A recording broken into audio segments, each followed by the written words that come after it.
Hello, on est en juin 2025 et j'ai une bonne nouvelle. Une nouvelle vente a été validée au mois de mai et on est à 26% de ventes réalisées.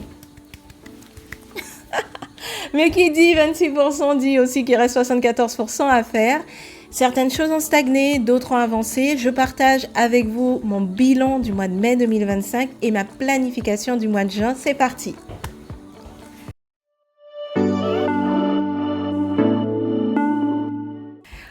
Pour rappel, je suis Elodie Alexander, j'ai créé l'Art Communique, une entreprise créative pour accompagner mes clients dans leurs projets de design et de communication.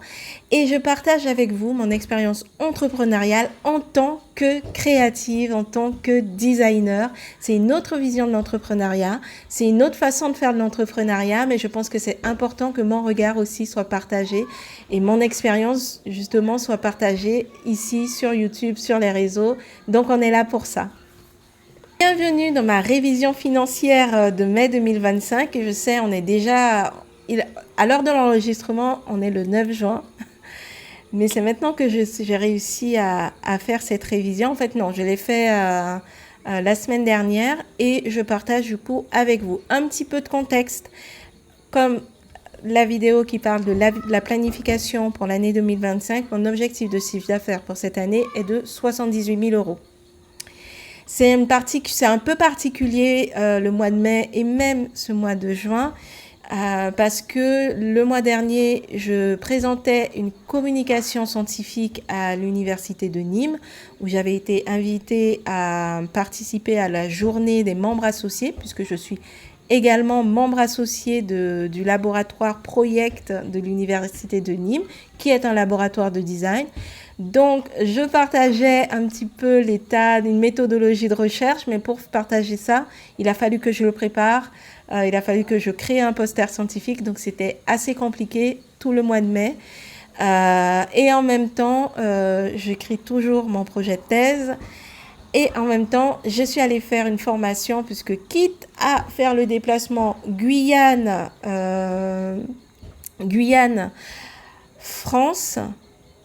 enfin, la Guyane est française, on est d'accord, mais Guyane-France hexagonale, je me suis dit, autant partir pour le colloque, pour les journées d'études et pour faire une formation sur le storytelling.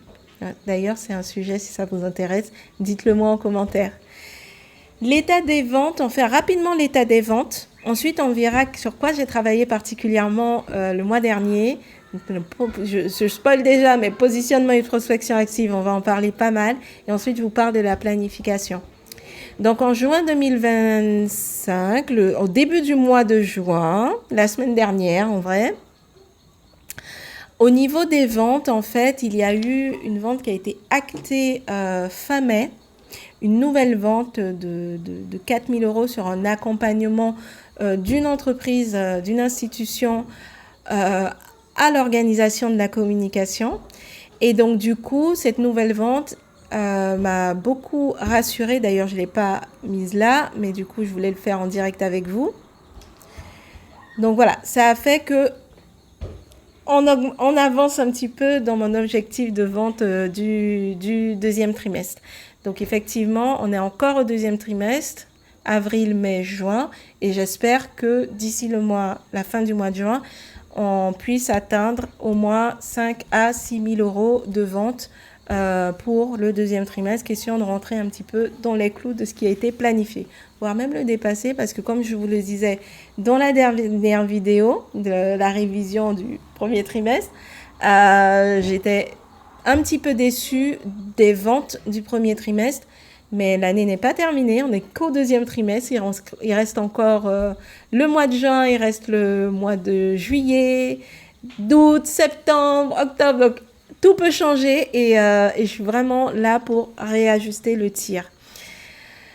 Il n'y a pas eu de vente particulièrement en termes de droits d'auteur et voilà, on est à peu près à ça, donc ça fait que l'état des ventes est de 20 545 euros sur mes 78 000 euros.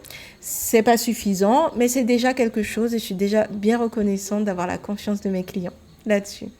Les points améliorés, bien sûr, ben, ce sont les droits d'auteur parce que j'ai pas voulu facturer des droits d'auteur sur l'organisation de la communication parce que pour le moment, je n'arrive pas à dégager quelque chose qui soit trop spécifique par rapport à une entreprise. Je préfère pour les organisations de communication rester sur un modèle qui est un peu toujours le même pour pouvoir faire un diagnostic rapidement et ensuite vraiment sur la fin voir qu'est-ce qu'on peut créer de particulier, mais en soi les processus sont les mêmes, donc il n'y a pas d'autorat là-dessus. Les ventes du programme, je les ai interrompues en réalité. Ça stagne, mais non, en réalité, je les ai interrompues pour me concentrer sur une autre cible, puisque le programme Aura, c'est assez particulier. J'accompagne vraiment des entrepreneurs et entrepreneuses individuelles, mais ça ne demande pas la même énergie, ça n'est pas exactement les mêmes problématiques. Et comme je suis beaucoup plus habituée d'accompagner des organisations et des institutions, je me suis dit que pour le moment, on va ralentir sur les ventes du programme Aura. On va essayer de faire un format un peu plus vidéo, un peu plus autonome, pour pas que je sois tout le temps à trop bosser sur le programme comme c'est le cas jusqu'à présent. Et je me concentre sur ma cible des organisations institutionnelles. J'ai réussi quand même à faire une vente, mais je pense que par rapport au nombre de réunions que j'ai fait, j'en ai fait 4 sur 5. Il n'y a eu qu'une seule vente et moi j'aurais adoré avoir un taux de conversion de 50% lors de mes réunions. Donc ça me demande de mieux travailler mes réunions et ça me demande aussi de faire en sorte que les clients qui réservent des créneaux avec moi soient mieux qualifiés avant de réserver le créneau. Mais bon, ça c'est un point à travailler. Et puis il y a quand même des points positifs, donc je me rapplaudis encore avec vous. 24% de vente. Ce mois de juin commence. Et effectivement, la semaine dernière, il y avait 3 réunions déjà de programmées sur les 5 comme objectif. Beaucoup dans le secteur de la santé médico-sociale et du social. On en parlera. Mais en réalité, mieux que ça encore, c'est entre-temps, il y a une réunion de plus, donc on est à 4 réunions sur 5. Là, pour le mois de juin, je pense qu'on va rester à un objectif de 5 réunions, mais par contre, je pense qu'au mois de juillet, on va essayer de plutôt viser 10 réunions ou au moins 8 réunions plutôt que 5. Mais ça, on en reparlera. Je suis très contente parce que j'ai travaillé mon positionnement, c'est ce qu'on s'apprête à voir. J'ai travaillé mon positionnement et c'est ce qui m'a aidé à avoir des rendez-vous très, très, très rapidement. De là à ce qu'on soit déjà à peine au 9 juin et qu'il y ait déjà 4 réunions programmées sur 5. Franchement, j'ai été hyper efficace, j'ai très bien ciblé les clients que j'ai contactés, je suis très fière. Donc, il reste 50%, plus de 50%, 76 de l'objectif de CA réalisé. Donc là, l'important, c'est de focaliser sur la prospection. Donc la prospection, vous savez ce que ça veut dire. Ça veut dire ne pas rester dans son coin, dans sa petite maison, derrière son bureau et attendre que les clients viennent magiquement. Et c'est vrai que de nos jours, avec les réseaux sociaux, on est un petit peu dans notre mentalité qu'il suffit de partager régulièrement pour faire des ventes. En fait, ça va bien au-delà de ça. Non, c'est pas suffisant de partager régulièrement. Pour faire des ventes, il faut vraiment être proactif, aller chercher les nouveaux clients, aller au devant, toquer aux portes. Mais avant de faire tout ça, j'ai vraiment tenu à savoir qui j'allais contacter, en fait. J'ai vraiment tenu à me dire, ok, je veux faire tel objectif de vente, donc qui je vais voir en premier, qui je contacte en premier, qui est ma cible, avec qui j'ai envie de travailler. Et donc, c'est tout le travail de positionnement que j'ai fait grâce notamment à ma présence en ligne sur LinkedIn que je renforce. Donc, Pour vous illustrer à peu près, je trouve que l'architecture du profil LinkedIn fonctionne bien. Je vais mettre le lien de mon LinkedIn en lien sur YouTube. Ça fonctionne bien pour voir le positionnement de quelqu'un et en tout cas pour annoncer le positionnement. Et donc, j'ai fait en sorte de retravailler mon positionnement qui n'était pas très clair puisque voilà, avant... Ok, je disais que j'avais une communication qui était plutôt territoriale, que j'aidais les cadres et les équipes à donner vie à leurs projets, mais j'ai quand même détaillé les types de projets et tout, mais techniquement, qui pouvait se sentir concerné, c'était aussi à moi de trouver avec qui j'avais envie de travailler.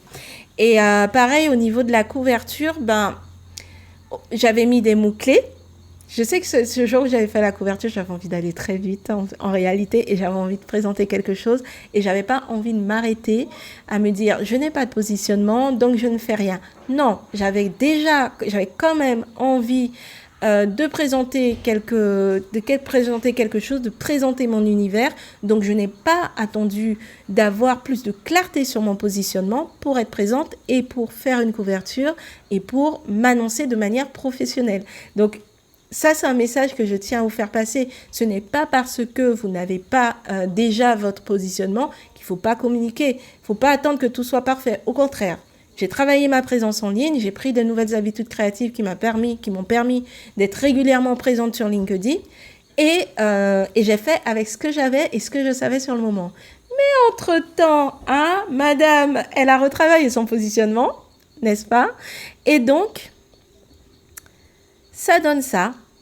Vous allez très vite comprendre que, en fait, je me suis rendu compte que les projets qui fonctionnaient le mieux, qui étaient aussi les plus récurrents, là où j'étais demandée de manière assez facile, et aussi où je trouvais beaucoup d'intérêt et de sens, c'est clairement les projets de santé et les projets médico-sociaux et sociaux, en fait. De travailler dans l'ESS, de travailler dans la santé et le médico-social, ça me va parfaitement, en fait. Ça me fait des projets qui ont du sens, des projets qui ont une dimension service public, intérêt général. Et en fait, c'est toujours tout ce qui m'a toujours animée depuis toujours. Donc, on se retrouve et c'est super important et je pense que tout le travail que je fais sur mon identité, mes valeurs, d'apprendre à bien me connaître, de savoir où je vais, quel est mon pourquoi, ça m'a permis vraiment de découvrir mon positionnement. Et donc, une fois que j'ai compris ça, je me suis dit, là, il faut l'annoncer de partout. Et donc, vous pouvez voir à la différence de l'autre... du précédent profil, là c'est beaucoup plus clair. On co-crée votre communication, elle est fluide pour vous, claire pour vos publics et démarche et design, projet santé et social, système de communication. Et là je dis que donc je suis spécialisée en communication institutionnelle et que j'aide les cadres, les chefs de service à piloter leur communication avec clarté, méthode et impact. Et quand j'ai trouvé ça, franchement, ça a créé beaucoup de plus de clarté et ça m'a aidé vraiment à savoir qui je devais contacter en priorité. Maintenant, LinkedIn c'est fait, mais il faut sortir un petit peu des réseaux et aller prospecter dans la vraie vie. Et en soi, pour faire la prospection, franchement, c'est quelque chose de nouveau pour moi parce que les clients viennent à moi tout seuls. Vraiment, je vous le dis. Les clients viennent à moi tout seuls, le bouche à oreille vient tout seul, etc. Et j'aurais pu me dire, comme les clients viennent tout seuls, comme il y a déjà du bouche à oreille, c'est bon, en fait, j'ai rien à faire. Non, parce que, vous voyez, le non, il est sorti tellement avec le cœur. Non, parce que ça me met dans un modèle de vie aléatoire où il y aura des hauts, des bas, etc., où il y aura des fois on m'appelle en dernière minute, etc. Et puis d'autres fois rien du tout. on ne m'appelle pas, alors que moi, je sais qu'à certains moments, mes clients ont besoin de moi, sauf qu'ils n'ont pas forcément le temps de s'organiser. Donc moi, je suis là pour leur dire « Hello, je suis là » et aussi faciliter leur travail de me contacter et de signer un contrat avec moi en facilitant mes processus de vente. Donc, mais avant de parler des processus de vente, qu'on pourra peut-être voir dans une autre vidéo, j'ai travaillé vraiment cette prospection. Je me challenge franchement pour me dire, ok, Elodie, vas-y, tu contactes, tu demandes des recommandations, etc. Et tu te lances, tu vas chercher tes commandes. Et donc là, j'ai un moment dans la semaine pour faire de la prospection, et ça consiste en quoi? Eh bien, à relancer par exemple les devis en attente. Souvent les personnes ne pensent pas à revenir pour dire non, ce sera pas possible, etc. Ou non, on doit décaler. Donc moi, je suis là pour dire hello, est-ce que vous avez pu avoir un retour? Bon, je ne le fais pas 4 millions de fois, hein, je le fais 1 ou 2 fois, bien sûr. À rechercher de nouveaux contacts, notamment par recommandation. Donc là, j'ai contacté peut-être à peu près 5 contacts pour leur demander des recommandations, et je trouve que ça a fonctionné parce que les personnes qui sont venues vers moi cette année, le mois dernier, sont des personnes qui ont été recommandées, ça je le sais. Et par ailleurs, il y a une cliente que j'ai contactée, elle m'a envoyé 5 numéros de téléphone avec les adresses de qui travaille où, etc. 5 personnes à contacter. Et là, je suis aux anges parce que du coup, ça me facilite sur mon travail de prospection. Donc, et moi, j'avais tendance à voir de la prospection comme quelque chose qui était comme purement de la vente, etc. Mais en réalité, je trouve que la prospection, ça crée du lien, ça permet de se connecter aux autres, et c'est vraiment superbe en fait. L'idée aussi de participer de manière stratégique à des événements. Je dis bien stratégique parce que les événements, l'idée, c'est pas de s'épuiser dans tous les événements qu'on va trouver, etc. De dire, ah oui, je dois trouver des nouveaux clients, donc il faut que j'aille dans tous les business, je ne sais pas quoi, business breakfast, business after work, business de je sais pas. Non, en fait, je dis encore le nom avec le cœur. Non, vous avez une cible avec laquelle vous voulez travailler, vous devez savoir où est-ce que vous pourrez éventuellement la trouver, ou vous intéresser carrément au sujet en fait de cette cible-là et au domaine en fait que cette cible, que ces personnes, parce que je dis cible, mais en fait ce sont des personnes, hein, que les gens avec qui vous avez envie de travailler, au sujet qu'ils abordent et qui les intéresse, vous-même aussi pour vous mettre à jour en fait en termes de compétences. Et c'est comme ça que j'ai profité de mon séjour en France hexagonale pour, lorsque j'étais à Paris, aller à l'événement Paris Santé Expo. Parce que, ayant remarqué que mes clients, en général, sont dans le secteur du social, du médico-social et de la santé, ben, je me suis dit, ben, je vais là, en fait, parce que c'est là que je vais voir des thématiques qui les comptent pour eux et que je vais comprendre des problématiques qui les concernent. Et moi-même, qui veux travailler dans ce milieu-là, ben, ça me permet de comprendre un petit peu les nouveautés, les sujets clés, etc., etc. Et ça a porté ses fruits parce que j'ai fait l'événement. Déjà, j'ai rencontré une consoeur, et en plus, ça m'a permis de rencontrer un potentiel client avec qui j'ai rendez-vous la semaine prochaine. Donc voilà, pour faire tout ça, ça me demande quand même d'avoir un temps chaque mois pour définir les personnes à contacter, etc., à relancer. Et en fait, chaque semaine, j'avance petit à petit sur 20 contacts. Chaque semaine, j'essaye d'avancer sur tous les contacts que je dois faire, etc., sur mon objectif de prospection. Et maintenant, on aborde rapidement la planification de ce mois de juin. Alors là, c'est assez particulier parce que je suis en plein travail sur mon projet de thèse que j'aimerais finaliser, que j'aimerais envoyer vendredi, là. Et donc, du coup, je ferme pas l'entreprise. La semaine dernière, j'ai bossé à fond sur l'entreprise. Cette semaine, je vais splitter, hein.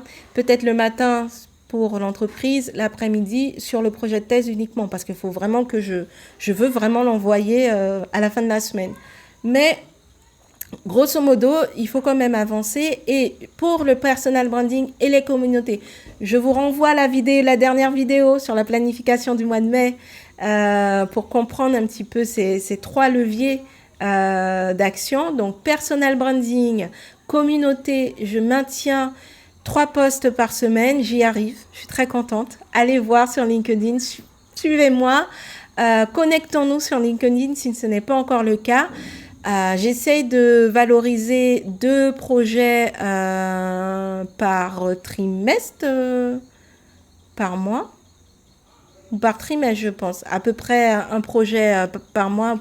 Pas chaque mois, parce qu'en fait, un projet, ça me demande beaucoup de temps de traitement avant de le partager sur les réseaux. Donc, du coup, voilà. Le résultat, c'est pour montrer aux personnes ce que je fais et donc essayer de générer des ventes. Et 2 newsletters par mois. Bon, cette newsletter, on croise les doigts, mais je pense que ça ira quand même. Je vais l'écrire tout à l'heure. En soi, la prospection, on continue 2 à 3 recommandations par mois. Donc, ça fait à peu près 1 par semaine.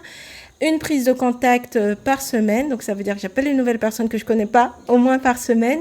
Et puis là, pour le moment, je ne vais pas répondre, donc c'est pour ça que j'ai barré. Pareil pour les événements, pour ça que j'ai barré. Pas d'événements pour le moment finalement, parce que je souhaiterais finaliser le projet de thèse.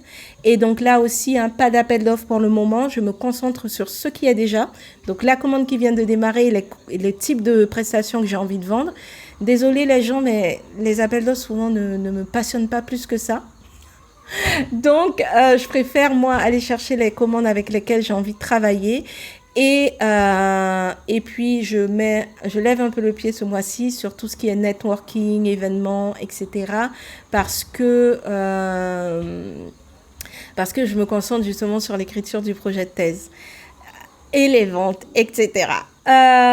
Sinon, pour le bien-être entrepreneurial, parce qu'une planification n'est pas une planification si on ne pense pas à son bien-être, et même ça devrait être le premier objectif. Il y a les arrêts terminés, c'est ce moment-là où je décide d'arrêter 30 minutes avant la fin de mon travail pour pouvoir faire une révision, voir où j'en suis, il me reste à faire, qu'est-ce que je laisse pour le lendemain. Et donc ça, c'est l'idée de le faire tous les jours. Je vous assure que j'ai très envie de le faire, mais les dernières semaines, j'ai pas réussi vraiment à le faire tous les jours. J'ai plutôt fait 2 jours sur 4, plutôt que 4 jours par semaine. Mais enfin, la capoeira a beaucoup diminué, beaucoup diminué, mais je maintiens là d'y aller au moins 2 fois ce mois de juin. Je me suis abonnée plutôt à Freeletics pour pouvoir faire du sport à la maison. Et d'ailleurs, mon Dieu, mais j'ai oublié de partager avec vous. J'ai une corde. J'étais trop contente parce que j'ai failli ne pas aller au baptême et au changement de grade de mon académie, de mon école de capoeira. J'y suis allée quand même. C'était samedi dernier. Je suis allée quand même parce que je me disais que j'avais quand même besoin de pause. Ok, j'ai besoin de travailler, finaliser le projet de thèse, etc. Mais j'ai aussi besoin de pause. J'ai aussi besoin d'être avec ma communauté de capoeira et tout.